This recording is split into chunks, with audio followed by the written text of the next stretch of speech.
अस्सलाम वालेकुम dear students. आज हमारा टॉपिक फोर्थ वन पोएम है। हम इसके एग्जामिनेशन क्वेश्चंस कर रहे हैं। तो सबसे पहले हम इस पोएम को देखेंगे। पोएम का नाम है speak up. It is written by Faiz Ahmad Faiz.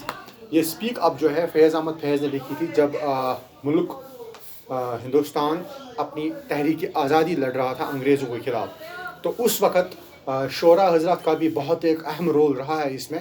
Speak up में फैज़ अहमद फैज़ अपने मुल्क के लोगों को कह रहे हैं कि आप उठो और बोलो जो आपको कहना है। आपने क्यों अपनी बातें अपने दिल में छुपा के रखी है?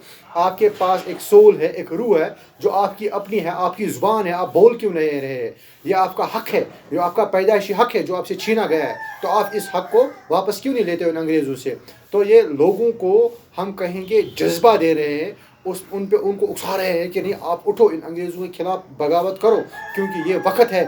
इस वक्त आयरन हॉट, ये कुछ सिंबल्स इसमें यूज़ कर रहा है, ये आयरन हॉट है इस वक्त, इसको सिर्फ मारने की ज़रूरत है तो आज़ादी खुद ब खुद मिल जाएगी। जो ये गुलामी की जंजीरें हैं ये खुद तोड़ने के खुद टूटने के करीब है, बस इनको थोड़ा सा मारने की ज़रूरत है, ये खुद ब खुद टूट जाएगी। क्योंकि अंग्रेज़ उस वक्त बहुत कमज़ोर हुए थे।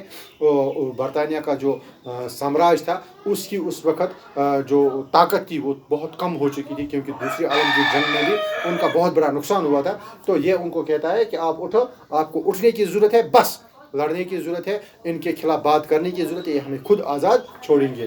Let us go through the poem. Speak up, for your lips are not sealed and your words are still your own. This upright body is yours. Speak while your soul is still your own.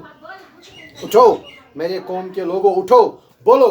आपके जुबानों पे ताला नहीं लगा हुआ है, आपके अंदर एक दिल है, आपका जिस्म आपका अपना है, आपके अल्फाज अपने अपने हैं, और आपके जिस्म के अंदर एक रूह है जो आज़ाद है। आप जिस्म को भी, आप खुद को भी आज़ाद कराओ। आप उठो और इनके खिलाफ बगावत करो। Look there in that smithy, it's red oven fires flames, the padlocks are already opening their mouths and each feather is skirting around. देखो ये एक एग्जाम्पल इनको दे रहा है, एक सिंबल इनको बता रहा है। आप देखो उस चूल्हे में जो लोहार होता है, उसके दुकान में एक चूल्हा होता है जिसमें वो लोहे को गर्म करता है, फिर उस पर मारता है और उसको बहुत सी शक्लें बनाता है। देखो उस चूल्हे में उसने कैसे वो लोहे को गर्म करके रखा है, अब सिर्फ इसको मारने की ज़रूरत है। यहाँ पे ये ओवन अपने मुल्क को बता रहा है, ये चूल्हा अपने मुल्क को बता रहा है। यहाँ पे लोगों में जज्बा है, बस इस जज्बे को एक ठीक सिमत देने की ज़रूरत है, इसको एक ठीक रास्ता दिखाने की ज़रूरत है, लोगों को एक अच्छी लीडरशिप की ज़रूरत है। उठो और आगे बढ़ो, ये सब खुद ब खुद गुलामी की ज़ंजीरें टूट जाएंगी।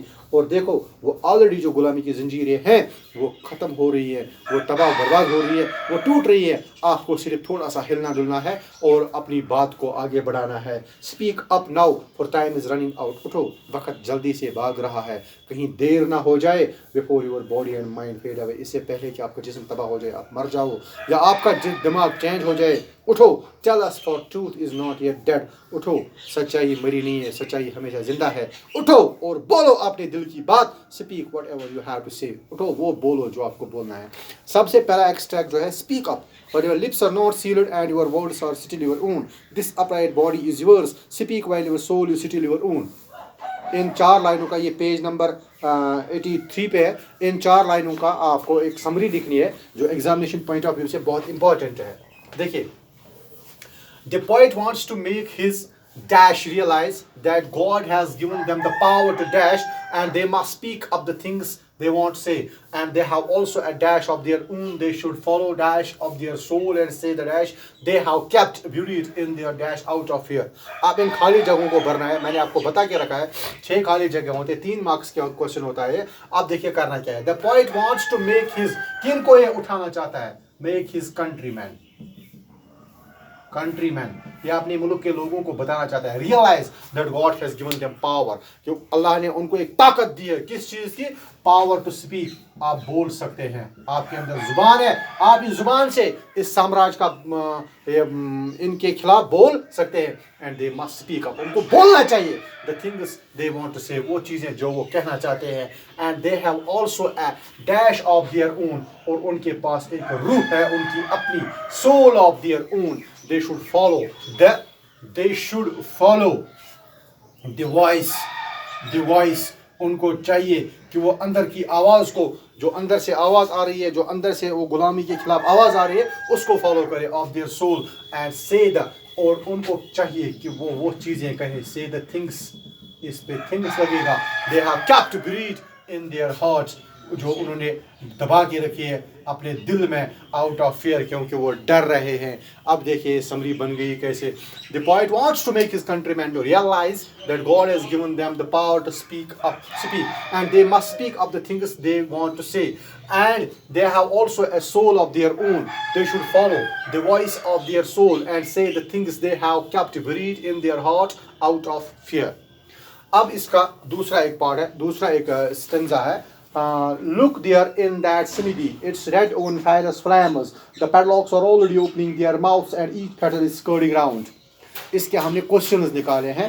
पहला क्वेश्चन है, what is the smithy a symbol of in this extract. Smithy किस चीज़ की सिंबल है? मैंने आपको बताया सिमिदी यहाँ पे इसने यूज़ किया है अपने मुल्क के जो आज़ादी चल रही है उस फ्रीडम स्ट्रगल के लिए उसने यूज़ किया है। इट्स अ सिंबल ऑफ, इसको आंसर लिखेंगे, it is a symbol of, it is a symbol of the struggle,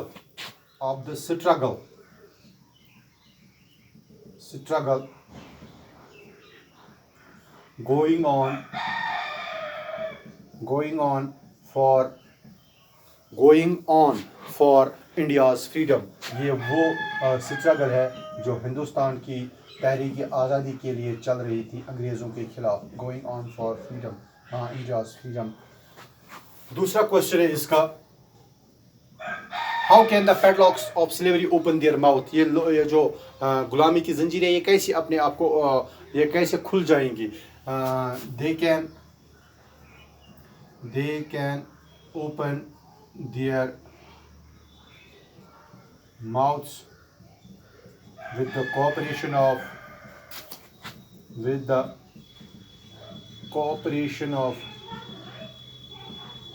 common people,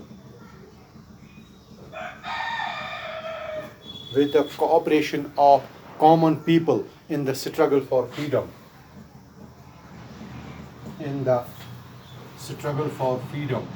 ये जो गुलामी की जंजीरें हैं ये खुल सकती है जब आम लोग इसमें ताउन लेंगे, आम लोग इसमें हिस्सा लेंगे। फिर एक क्वेश्चन होता है, इनको वर्ड्स के माने देने होते हैं। सबसे पहला वर्ड है ओवन, ओवन मीन्स स्टोव। दूसरा वर्ड है फैटर, फैटर मीन्स शेकल। तो ये हो गया दूसरा एक्सट्रैक्ट इसका। अब इसका तीसरा एक्सट्रैक्ट है, पेज नंबर 84 पे है। Speak up now, for time is running out before your body and mind fade away. Tell us, for truth is not yet dead. Speak whatever you have to say. अब इसके भी हमने questions निकाले हैं। सबसे पहला क्वेश्चन जो है that is, why does the poet call upon his countrymen to speak up? ये क्यों चाहता है उनको कि आप अभी बोलो, अभी के अभी बोलो, पीछे मत हटो। इसके पीछे एक वजह है, क्योंकि उनको कहता है कि वक्त हाथ से निकल रहा है, और दूसरी बात यह कि आप जो अभी आप बोलोगे, अभी आप अगर इसके खिलाफ आवाज़ उठाओगे तो इस वक्त मुल्क में जोश है, जज्बा है लोगों में, आयरन हॉट है, इसको सिर्फ मारने की ज़रूरत है। बिल्कुल, he wants his countryman to speak up.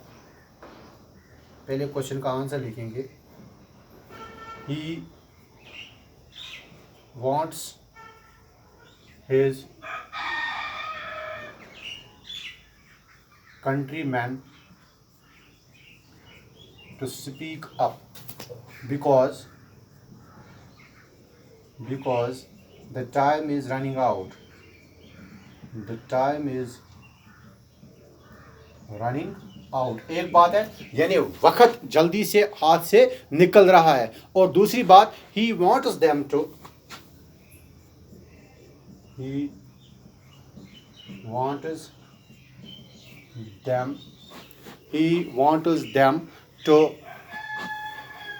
strike while